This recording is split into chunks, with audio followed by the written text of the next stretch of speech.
የህብረተሰብ ጤና አደጋዎች ምላሽ ማስተባበሪያ ማዕከል ከ2016 ዓመተ ምህረት ጀምሮ ለተለያዩ ወረርሽኞች የተቀናጀ ምላሽ ለመስጠት ታስቦ በኢትዮጵያ የህብረተሰብ ጤና ኢንስቲትዩት ምስረታውን ያደረገ ማዕከል ነው። በዚህ ማዕከል የህብረተሰብ ጤና ቅኝት መረጃዎች በተቀናጀ መንገድ የሚላኩ ሲሆን ለተለያዩ ወረርሽኞች ፈጣን ምላሽ ለመስጠት የትብብር ስራዎችና የጤና መረጃዎች ትንተና ይከናወንበታል። ማዕከሉ በቅርብ ጊዜ በኢትዮጵያ ተከስቶ የነበረውን የማርበርግ ቫይረስ ወረርሽኝን በተሳካ ሁኔታ ለመቆጣጠርም እገዛ አድርጓል።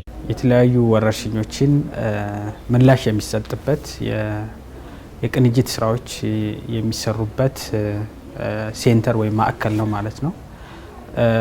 ባለፉት አመታቶች የኮቪድ-19 ዓለም አቀፍ ወረርሽኝን ጨምሮ የተለያዩ ወረርሽኞች በቅርቡ የምናስታውሰው የኤምፖክስ እና የማርበርግ አውትብሬክ ሪስፖንስ ኮኦርዲኔት የተደረገበት ማኔጅ የተደረገበት ማዕከል ነው። በማዕከሉ የህብረተሰብ ጤና አደጋዎች ምላሽ እንዲሳለጥና በየደረጃው መረጃዎችን ለመለዋወጥ የሚያስችል አሰራርም ተግባራዊ ተደርጓል። ከዚህ ባለፈም በማዕከሉ በነጻ የስልክ መስመር ህብረተሰቡ ጥቆማ የሚሰጥበት አሰራርም አለ።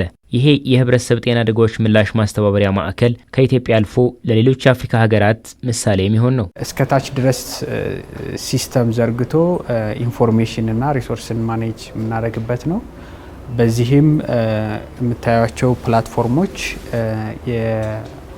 የኢመርጀንሲ ኮኦርዲኔሽኑን ፋሲሊቴት የሚያደርጉ ናቸው ማለት ነው። ለምሳሌ የህብረተሰብ ጤና ቅኝት መረጃዎች በየጊዜው በዲጂታል ፕላትፎርም እዚህ ዋች ሞድ ላይ የምናየው ይሆናል። ከዛም ባሻገር አውትብሬክ ዲቴክት ስናደርግ ደግሞ ወደ ሪስፖንስ ኮኦርዲኔሽን ገብተን የሪስፖንስ የምላሽ ስራዎችን የምናስተባብርበት መረጃዎችን ቃኝበት አናላይዝ የምናደርግበት ወደ ኢንፎርሜሽን ጀነሬት የምናደርግበት ሪሶርሶችን ማኔጅ የምናደርግበት ሴንተር ነው ማለት ነው።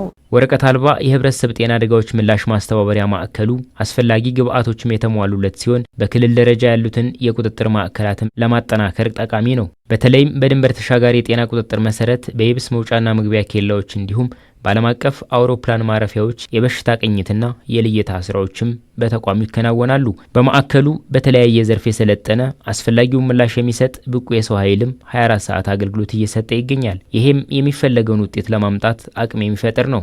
ይህን ሁሉ ለመስራት የሰው ኃይል ያስፈልጋል። የሰው ኃይል ማሰልጠን አለብን። ብዙ የሰው ኃይል አሰልጥነናል።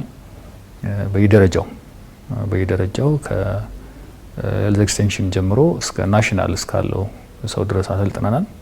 በየወረዳዎች በየሆስፒታሎች ጤና ጣቢያዎች ኖረው ከነሱ መረጃዎችን ሰብስቦ የሚያመጣ ሌላ ሁለተኛው አይኦኤስ ያልነው ይሄ ማለት ምንድነው? ከኤፒዴሚክ ኢንተለጀንስ ፍሮም ኦፕን ሶርስ። ለምሳሌ ሌሎች ሀገሮች ላይ የሆነ ነገር ቢከሰት ልክ የሚዲያ ስካኒንግ እንደሚሰራው ማለት ነው። ስካን ያደርግና ያመጣል። ያን ሪቪው እናደርጋለን። የሚገቡና የሚወጡት የመመዝገብ የመለየት እንደዚህ አይነት ደግሞ ምልክት የሚኖርባቸውን ሰዎች ለይቶ ማቆየትና አስፈላጊውን ነገር የማድረግ ስራ ይሰራል። እነዚህ ነገሮች ሁሉ ተሳስረው ወደ ኢፌም ወደሚባለው ኤሌክትሮኒክ ፐብሊክ ሄልዝ ኢመርጀንሲ ማኔጅመንት ወደሚባለው አንድ ሀብ ውስጥ ሴንትራሊ ይገባል ማለት ነው። ይሄንን አናላይዝ እናደርጋለን፣ አስፈላጊውን ነገር እናደርግበታለን ማለት ነው። በጤና አደጋ ቁጥጥር ማዕከሉ ተግባራዊ የተደረጉ አሰራሮች ከዚህ በፊት በህብረተሰብ ጤና አደጋ ቁጥጥር ወረቀትን መሰረት ተደርጎ ሲሰራ የነበረውን የተለመደ አሰራር ያስቀረ ነው። ይሄም ከሁሉም የጤና ተቋማት መረጃዎችን በፍጥነትና በጥራት ለመቀበል እገዛ እያደረገ ሲሆን የሚከሰቱ ወረርሽኞችን ጉዳት ሳያስከትሉ በመቆጣጠር ሂደት ውስጥ ውጤት ተገኝቶበታል። አንደኛ መረጃዎችን ከሁሉም ሄልዝ ፋሲሊቲ እና ከኮሚኒቲ ከሚዲያ ከማንኛውም ኦፕን ሶርሶች ዊዝን ሰከንድ ካፕቸር ማድረግ እንችላለን። አንዱ ትልቁ የረዳን ይሄ ዲጂታል ስርዓት እና ስቴት ኦፍ ዘ አርት ፐብሊክ ሄልዝ ኢመርጀንሲ ኦፕሬሽን ሴንተር አንድን ኢንሲደንት ኤርሊ ዲቴክት ማድረግና የምላሽ ስራውንም ደግሞ በዲጂታል ስርዓት ኮኦርዲኔት ማድረጉ በአጭር ጊዜ ብዙ ማህበራዊ ኢኮኖሚያዊና የሞትና የህመም ቀውስ ከማድረሱ በፊት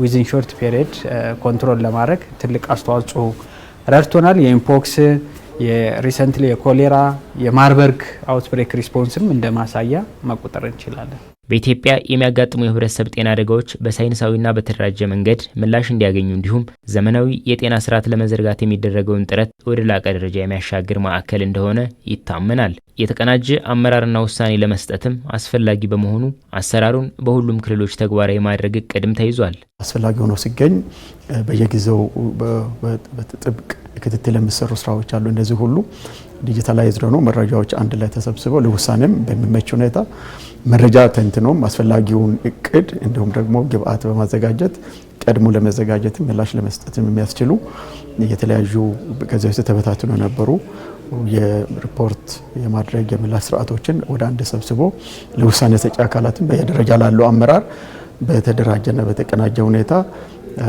የመረጃ ልውውጥንም የመተንተንም ውሳኔ መስጠትንም አቅም የሚፈጥር ስርዓት ነውና ማዘመን ሲባል ዲጂታላይዝ ማድረግ ነው። እዚህ በኢትዮጵያ ህብረተሰብ ጤና ኢንስቲትዩት ያለው የህብረተሰብ ጤና አደጋ ማስተባበሪያ ማዕከል ላይ ብቻ አይደለም፣ በክልሎችም ይሄ ወደታች እየወረደ በደንብ የተሳለጠና በጣም ውጤታማ የሆነ የህብረተሰብ ጤና አደጋ ቁጥጥር ስርዓትን ለማምጣት ታሳቢ ያደረገ የማዘመን ስራ አንዱ አካል ነው።